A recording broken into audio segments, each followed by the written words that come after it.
আসসালামু আলাইকুম ভাই ব্রাদার, কি অবস্থা সবার? আশা করি সবাই ভালো আছে। তো এই যে এখন প্রায় দুপুরের প্রায় মনে হয় 1টা বাজে।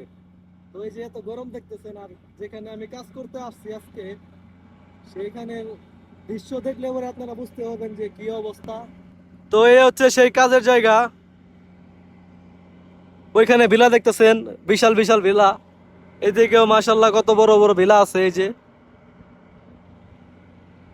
তো সব কথার এক কথা হলো, এই দুপুরের ভিতরে মনে করেন যে 12টা থেকে 3টা পর্যন্ত কাজ বন্ধ, কারণ প্রচন্ড তাপমাত্রা। এই তাপে কাজ করলে পরে মনে করেন জরিমানা দিব বাইরে থেকে। এর জন্য সকলে কাজ বন্ধ করতেছে। এই যে দেখতেছেন যে কেউই নাই সাইডে, পুরো সাইড খালি, সবাই মানে রেস্ট নিতেছে মনে করেন। তো আমরা রেস্ট নিতেছি। আমাদের কাজ হচ্ছে সকাল 4টা থেকে দুপুর 12টা পর্যন্ত কাজ। শেষ কাজ আমাদের। এখন একটু রেস্ট নিতেছি, তারপরে দেন খানা দানা করা শেষ, তারপরে বাসায় যাবো। এই হচ্ছে প্রবাসের জীবন ভাই। হচ্ছে প্রবাসে না আসলে পরে কিছুই বোঝা যায় না। প্রবাসে আসে তাই বুঝতে পারবেন, খাওয়ার শখ উঠে যাবে না, বুঝছেন না ভাই? এটা হলো প্রবাস।